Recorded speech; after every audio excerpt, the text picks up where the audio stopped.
Nous recevons maintenant Aylon Levy, ancien porte-parole du gouvernement israélien, pour commenter cela. Ravi de vous revoir. Je vais afficher la citation de Netanyahou à l'écran. Nous maintenons un contact permanent avec nos amis des États-Unis et je parle avec le président Trump presque quotidiennement. Mon équipe et la sienne sont en contact quotidiennement. Il y a une coordination totale entre nous. Il n'y a aucune surprise. Vous pensez que c'est vrai? Eh bien, on espère que c'est vrai. Israël et les États-Unis ont travaillé extrêmement étroitement ensemble pendant l'opération Epic Fury, si étroitement que des avions américains ravitaillaient en vol des chasseurs israéliens. Mais je pense que tout le monde au Moyen-Orient regardera avec inquiétude la possibilité que les États-Unis se retirent sans avoir complètement mis fin à la menace de l'agression iranienne.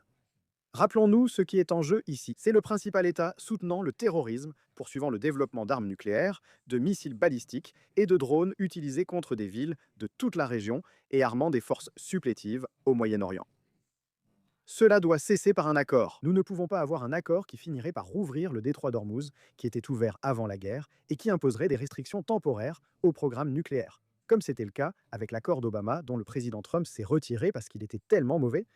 Mais ici, au Moyen-Orient, il y aura de très sérieuses inquiétudes quant au fait que cela n'ira pas jusqu'au bout. Et ils demanderont aux États-Unis de maintenir la pression maximale sur le régime iranien. Car si cela ne se termine pas par la limitation de l'agression iranienne dès maintenant, alors l'Iran continuera d'attaquer ses voisins, comme nous l'avons vu tout au long de l'opération Epic Fury.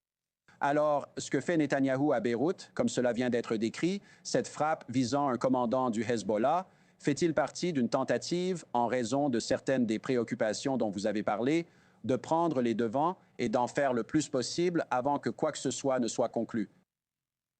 Je pense qu'il faut être honnête, le cessez-le-feu n'est jamais vraiment entré en vigueur. Chaque jour, le Hezbollah tire des roquettes sur le nord d'Israël. Ils ont attaqué des soldats israéliens avec des drones, blessant grièvement l'un d'eux aujourd'hui.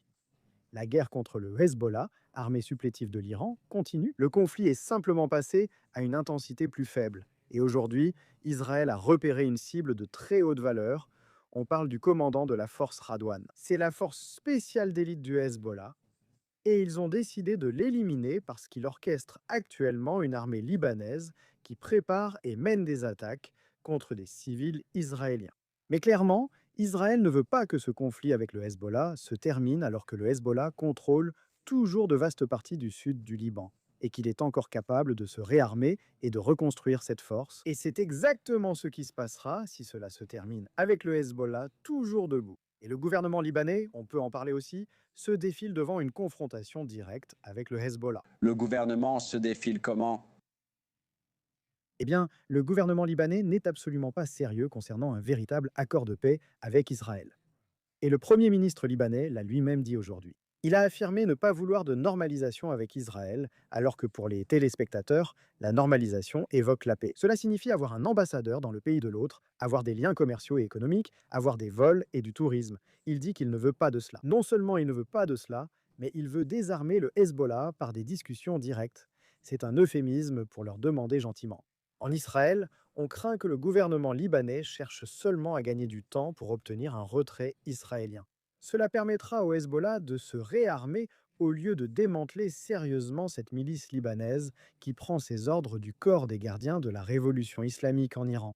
Dernière chose, quel est votre sentiment sur ce qui se passe réellement en Iran? Toutes ces discussions sur la possibilité d'un accord ou au moins d'un cadre d'accord prochainement. Nous venons de recevoir une information du CENTCOM, le commandement central des États-Unis, basé à Tampa, en Floride, qui indique que les forces opérant dans le golfe d'Oman ont appliqué le blocus en immobilisant aujourd'hui un navire amiral iranien, un pétrolier qui, selon eux, tentait de naviguer vers un port iranien.